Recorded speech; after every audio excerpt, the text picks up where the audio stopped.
둘러봐도 보이지 않고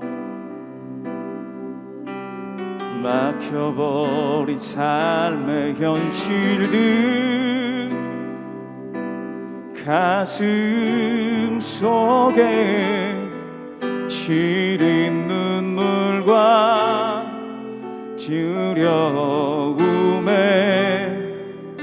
지쳐버린 내 삶 아픔 속에 서 있는 내게 안타까워 손 내미시네 눈을 뜨니 주님 계시네 나를 안고 그의 길로 날 인도하시네 지금 이 자리에서 주를 바라보며 지금 이 자리에서 주가 영광 받으시도록 주께 승복하리라 주께 나가리라 지금 이 자리에서 살아내리라. 여호와여, 주는 영원히 계시고 주에 대한 기억은 대대에 이르리이다. 주께서 일어나사 시온을 긍휼히 여기시리니 지금은 그에게 은혜를 베푸실 때라 정한 기한이 다가옴이니이다. 주의 종들이 시온의 돌들을 즐거워하며 그의 티끌도 은혜를 받나이다. 이에 문나라가 여호와의 이름을 경외하며 이 땅의 모든 왕들이 주의 영광을 경외하리니 여호와께서 시온을 건설하시고 그의 영광 중에 나타나셨습니다. 여호와께서 빈궁한 자의 기도를 돌아보시며 그들의 기도를 멸시하지 아니하셨도다. 이 일이 장래 세대를 위하여 기록되리니 창조함을 받을 백성이 여호와를 찬양하리로다. 여호와께서 그의 높은 성소에서 굽어보시며 하늘에서 땅을 살펴보셨으니 이는 갇힌 자의 탄식을 들으시며 죽이기로 정한 자를 해방하사 여호와의 이름을 시온에서 그 영예를 예루살렘에서 선포하게 하려 하심이라. 그때에 민족들과 나라들이 함께 모여 여호와를 섬기리로다. 그가 내 힘을 중도에 쇠약하게 하시며 내 날을 짧게 하셨도다. 나의 말이 나의 하나님이여 나의 중년에 나를 데려가지 마옵소서. 주의 연대는 대대에 무궁하니이다.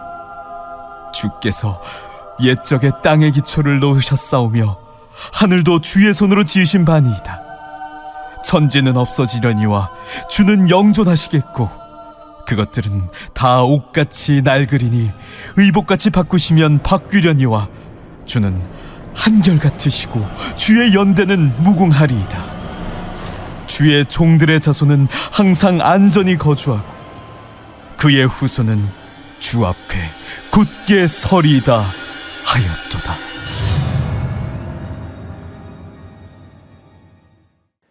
오늘 예배 자리에 나오신 모든 성도님들을 주님의 이름으로 환영하고 축복합니다. 오늘 시편 102편 12절부터 28절 말씀을 통해 희망을 노래하다라는 제목으로 하나님이 주시는 말씀의 은혜를 함께 받고자 합니다. 오늘 시편 102편은 12절을 기점으로 전반부와 후반부의 분위기가 확 달라지는 것을 보게 됩니다. 앞서 11절까지는 극심한 고난을 겪으며 절망과 고통 속에 있던 시인이 하나님 앞에 그 모든 마음과 상황을 토해내며 기도하는 기도의 내용이 기록되어 있습니다. 그런데 이제 12절로 넘어오면서부터 분위기가 탄식에서 희망으로 확 달라지게 됩니다. 우리가 읽고 있는 개역개정 성경에는 번역이 안 되어 있지만 원문에는 그러나라는 접속사가 있습니다. 그래서 새번역 성경에서는 12절을 이렇게 번역하고 있습니다. 그러나 주님은 영원히 보좌에서 다스리시며 주님의 이름은 대대로 찬양을 받을 것입니다. 성도의 기도는 11절로 끝나지 않습니다. 그러나로 시작되는 12절로 넘어가게 됩니다. 물론 11절에서 12절로 넘어가기까지 때로 충분한 시간이 필요하기도 합니다. 상처가 깊을수록 치료 시간은 그에 비례할 수밖에 없습니다. 금세 치료할 수 있는 상처도 있지만 그렇지 않고 오랜 시간을 두고 치료해야 될 상처도 있습니다. 기도도 마찬가지입니다. 기도를 통해 우리는 하나님 앞에 모든 것을 내어놓아야 합니다. 하나님 앞에 나의 문제를 놓고 충분한 시간을 두고 기도해야 합니다. 기도에 있어서 가장 중요한 것 중에 하나는 바로 솔직함이라고 말할 수 있습니다. 오늘 시편의 기도에 있어서도 우리가 여기에서 발견할 수 있는 것은 바로 솔직하다는 것입니다. 자신의 감정에 솔직한 것입니다. 하나님 앞에서 안 괜찮으면서 괜찮은 척하고 있지 않습니다. 자신의 상황과 현실의 문제를 하나님 앞에 그대로 기도의 내용으로 담아내고 있습니다. 하나님은 이런 기도를 기뻐하십니다.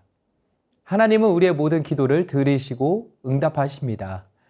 우리가 해야 할 것은 바로 기도를 멈추지 않는 것입니다. 그렇게 우리가 멈추지 않고 기도할 때 우리의 기도는 어느 순간 희망으로 노래하는 12절로 넘어가 있게 됩니다. 그렇다면 오늘 12절부터의 기도를 통해 우리에게 주시는 하나님의 교훈은 무엇입니까? 저는 오늘 크게 세 가지로 정리해서 함께 살펴보길 원합니다. 먼저 첫 번째로 하나님의 살아계심이 우리의 희망이라는 것입니다. 오늘 12절을 보면 이렇게 말씀합니다. 여호와여 주는 영원히 계시고 주에 대한 기억은 대대에 이르리이다. 24절에도 보면 이렇게 말씀합니다. 나의 말이 나의 하나님이여 나의 중년에 나를 데려가지 마옵소서.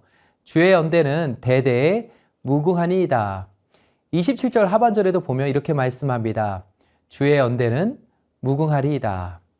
지금 고난 가운데 기도하는 성도에게 있어서 희망의 빛이 비춰졌습니다. 그 빛은 다른 데서 오지 않았습니다. 하나님의 살아계심이 이 땅을 사는 성도를 비추는 등불이었습니다. 우리 하나님은 살아계십니다.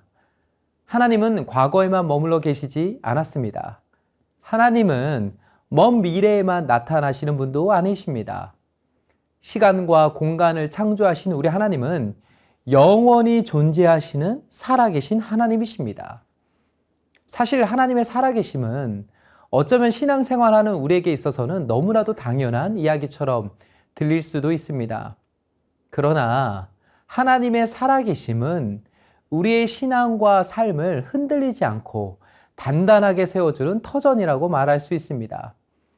존 파이퍼 목사님이 쓰신 하나님께 놀라다라는 책에 보니까 이런 이야기를 하셨습니다. 하나님이 존재하신다는 사실보다 더 근본적이며 기본적인 것은 없다. 세상의 그 어떤 것도 태양계, 은하수 또는 우주에 있는 것이라 할지라도 하나님이 존재하신다는 사실을 초월할 수 없다. 가장 기본적인 것은 하나님이 존재하신다는 사실과 성경 말씀, 하나님의 자기 계시, 그리고 예수님의 복음, 그 영광뿐이다. 우리는 하나님이 살아계시기 때문에 기도할 수 있게 됩니다.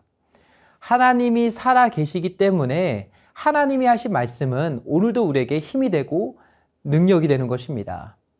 하나님이 살아계시기 때문에 어떤 상황에도 우리는 계속해서 부르심에 순종하여 믿음의 길을 걸어갈 수 있게 됩니다.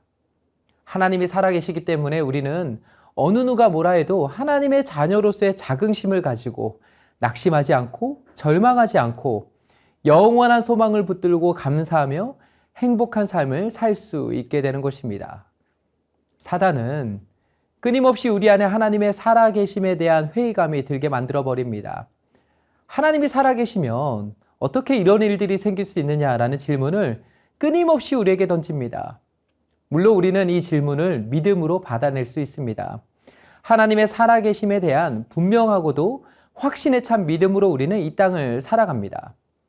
그러나 때로 고난이 찾아오고 내 생각과 경험으로 도무지 이해가 되지 않는 일들이 벌어질 때 그렇게 경고했던 하나님의 살아계심에 대한 믿음이 잠시 동안 흔들리게 됩니다. 세상이 말하는 것처럼 하나님이 없는 것은 아닐까? 내가 그저 종교적인 신앙심만으로 하나님이 있다고 생각했던 것은 아닐까라는 생각에 빠져버리게 될 때도 있습니다. 그러나 그럴 때 우리가 돌아가야 할 곳은 바로 성경을 통해 하나님의 살아계심을 확인하고 믿는 것입니다. 이것은 우리의 이성과 경험의 영역을 벗어나는 것입니다. 하나님의 살아계심을 온전히 받아들이기 위해서 우리에게 필요한 것은 이 세상의 과학이나 어떤 논증의 방식으로 이루어지는 것이 아닙니다. 하나님이 우리에게 믿음을 선물로 주실 때 우리는 하나님의 살아계심을 온전히 믿고 확신할 수 있게 됩니다. 주 안에 사랑하는 여러분, 기도의 자리에서 우리가 만나게 되는 분은 지금도 살아계신 하나님, 영원히 살아계신 하나님이십니다. 시편 62편 5절에 보면 이렇게 말씀합니다. 나의 영혼아 잠잠히 하나님만 바라라. 무릇 나의 소망이 그로부터 나오는도다. 우리의 소망은 다른 데서부터 나오지 않습니다. 하나님의 살아계심을 믿고 바라보며 기도할 때 하나님은 우리의 희망이 되어 주십니다. 오늘 저와 여러분 모두에게 이 은혜와 믿음의 복이 충만하게 임하게 되길 주님의 이름으로 축복합니다. 그런가 하면 두 번째로 하나님의 한결같으심이 우리의 희망이라는 것입니다. 오늘 본문 26절과 27절에 보면 이렇게 기록되어 있습니다. 천지는 없어지려니와 주는 영존하시겠고 그것들은 다 옷같이 낡으리니 의복같이 바꾸시면 바뀌려니와 주는 한결같으시고 주의 연대는 무궁하리이다. 공동 번역 성경으로 25절부터 27절까지를 보니까 이렇게 번역하고 있습니다. 그 옛날부터 든든히 다지신 이 땅이 손수 만드신 저 하늘들이 사라질지라도 하나님은 그대로 계시옵니다.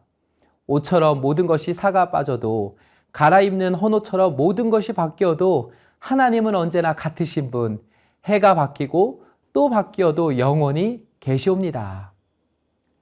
우리가 손에 들고 있는 핸드폰은 1973년에 처음 개발되었습니다. 그리고 실제로 사람들이 사용할 수 있는 휴대전화기는 그로부터 10년 뒤에 판매가 시작되었습니다. 그 당시에는 아마 여러분들 중에 아시는 분들도 계시겠지만 휴대전화라고 할 수 없을 만큼 들고 다니기에는 크고 무거운 전화기였습니다. 근데 지금은 어떠합니까? 이제 더 이상 무겁고 큰 핸드폰을 들고 다니는 사람은 아무도 없습니다. 지금 우리는 스마트폰 하나로 모든 것을 할 수 있는 세상을 살아가고 있습니다.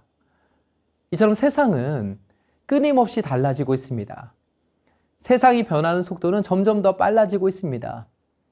이런 상황 속에서 오늘 성경은 우리에게 모든 것이 바뀌어도 하나님은 한결같다고 말씀하고 있습니다. 해가 바뀌고 또 바뀌어도 하나님은 그대로 계시고 하나님은 언제나 동일하시다고 말씀하고 있습니다. 야고보서 1장 17절도 보면 이렇게 말씀하고 있습니다. 온갖 좋은 은사와 온전한 선물이 다 위로부터 빛들의 아버지께로부터 내려오나니 그는 변함도 없으시고 회전하는 그림자도 없으시니라. 헤르만 바빙크라는 유명한 신학자가 있습니다. 이분이 이런 이야기를 하셨습니다. 하나님의 불변성에 관한 교리는 종교에 있어 가장 중요하다. 존재하는 것과 되어가는 것의 차이는 창조주와 피조물의 차이로서 모든 피조물들은 지속적으로 변해간다. 그것은 변질될 수 있으며 계속해서 안식과 만족을 추구하다가 결국 오직 하나님 안에서만 그 안식을 찾게 된다. 왜냐하면 그는 온전한 존재이시며 변하는 분이 아니기 때문이다. 그래서 성경은 종종 하나님을 반석이라고 부르기도 한다. 우리 하나님은 완전하신 하나님이십니다. 하나님의 사랑, 하나님의 선하심, 하나님의 모든 성품은 완전합니다. 세상 어떤 것도 하나님의 성품을 바꿀 수도 없을 뿐만 아니라 애초부터 바뀌지도 않습니다. 물론 세상은 변하지 않은 하나님으로부터 우리의 눈을 가리우려고 수많은 방법들을 사용합니다. 그러나 아무리 세상이 우리의 눈을 덮으려 해도 결코 변하지 않는 사실은 우리 주님은 언제나 변함없이 여전히 그 자리에서 흔들리지 않고 우리와 함께하고 계신다는 것입니다. 그래서 우리는 세상 소망 다 사라져도 한결같으신 하나님 안에서 참된 안식과 평안을 누리며 우리의 소망을 발견할 수 있게 되는 것입니다. 저와 여러분 어떠합니까? 우리의 희망은 변하는 세상에 있는 것이 아니라 변하지 않는 한결같으신 하나님에게 우리의 소망이 있는 줄로 믿습니다. 이제 마지막 세 번째로 하나님의 구원하심이 우리의 희망이라는 것입니다. 먼저 오늘 본문 19절을 보면 이렇게 말씀하고 있습니다. 여호와께서 그의 높은 성소에서 굽어보시며 하늘에서 땅을 살펴보셨으니, 여기 보니까 하나님께서 하늘에서 땅을 굽어 살펴보신다고 말씀하면서 그 이유에 대해 20절과 21절에서 이렇게 말씀하고 있습니다. 이는 같은 자의 탄식을 들으시며 죽이기로 정한 자를 해방하사 여호와의 이름을 시온에서 그 영예를 예루살렘에서 선포하게 하려 하심이라. 하나님은 갇혀있는 자를 보고만 계시지 않으셨습니다. 그들의 탄식 소리를 외면하지 않으셨습니다. 하나님은 그들을 돌보셨고 그들의 탄식을 들어주셨습니다. 그뿐만이 아닙니다. 죽이기로 정한 자를 하나님께서는 해방시켜 주셨습니다. 그들을 죽음에서 건져 주셨습니다. 그들을 구원해 주셨습니다. 이스라엘 백성들이 출애굽할 때 그들이 한 것은 아무것도 없었습니다. 모든 것이 하나님의 은혜였습니다. 하나님의 구원하심, 하나님의 일하심이 그들의 유일한 희망이었습니다. 이것은 오늘날 우리도 마찬가지입니다. 죄와 사망의 권세 아래 놓여진 우리는 우리 스스로 우리 자신을 구원할 수가 없습니다. 우리의 구원은 오직 보좌에 앉으신 우리 하나님과 어린 양 되신 예수 그리스도에게 달려 있습니다. 하나님이 베풀어 주시는 구원의 은혜로 인해 우리는 구원함을 받을 수 있게 되는 것입니다. 이제 말씀을 맺겠습니다. 성도인 우리는 기도해야 합니다. 믿음의 사람은 기도의 사람입니다. 하나님의 자녀는 기도의 자리를 지켜야 합니다. 어떤 상황과 문제 앞에서도 우리는 기도를 멈추지 말아야 합니다. 기도를 통해 우리는 희망의 빛을 발견하게 됩니다. 기도를 통해 우리는 하나님의 살아계심을 생생하게 경험할 수 있게 됩니다. 기도를 통해 우리는 하나님의 한결같으심과 구원하심을 맛보아 알게 됩니다. 소망하기는 저 여러분 모두가 올 한 해 기도의 사람이 되어 우리의 기도보다 더 크고 놀랍게 역사하시는 하나님 안에서 희망을 노래하며 선포하게 되길 주님의 이름으로 축복합니다. 이제 기도 제목을 읽고 함께 기도하겠습니다. 첫째, 주어진 삶의 자리에서 하나님의 살아계심을 믿고 확신하며 기도할 수 있는 은혜를 주소서. 둘째, 세상 소망 다 사라져도 하나님의 한결같으심을 온전히 믿고 의지함으로 하나님 안에서 참된 행복과 소망을 발견하고 붙잡게 하소서. 셋째, 오늘 하루 내가 만나는 사람들, 내가 걸어가는 삶의 자리에서 하나님의 구원하심의 은혜와 능력이 놀랍게 나타나게 하소서. 함께 기도하도록 하겠습니다.